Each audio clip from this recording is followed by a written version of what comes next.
Yo, mukbang na naman tayo. Siyempre, may nag-request sa akin na kumain daw ako ng ipis. Siyempre, pagbibigyan natin ang request niya. Grabe ka naman, boss Jan. Nag-request ka, kumain daw ako ng ipis. Ayan.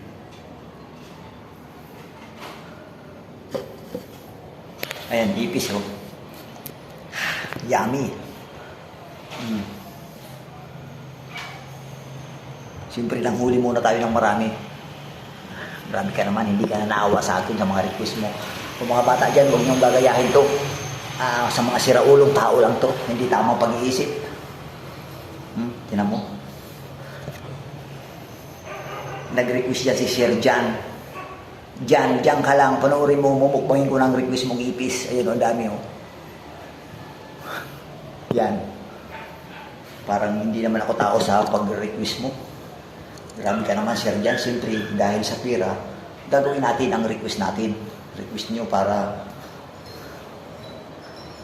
magkaroon tayo ng kaunting pira. Yan o. Pasensya na sa mga sulit kong followers dyan. Request lang to. Mga hindi tayo mahinang nilalang para hindi tayo kumain dito.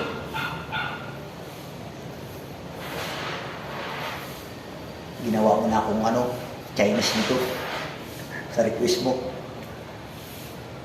Gagawin ito alang-alang sa request ninyo mga baser ko. Ayan, siyempre, manood lang kayo. Kakainin ko na. Yummy. Gawain lang ito ng hindi matitinong tao. Gawain ng mga siraulo, mga bata dyan. Huwag niyong gagayahin ng mga siraulo. Ito lang, nare-request nyo. Ipis. Grabe naman request nyo. Request kayo, ipis pa. Dapat pagkain na lang.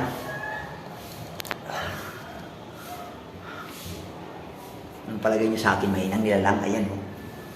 Oh, yung mga bata dyan, huwag nyo akong gagayahin. Gawain lang ito ng mga siraulong katulad ko. For content only lang. Maraming salamat. Bye-bye.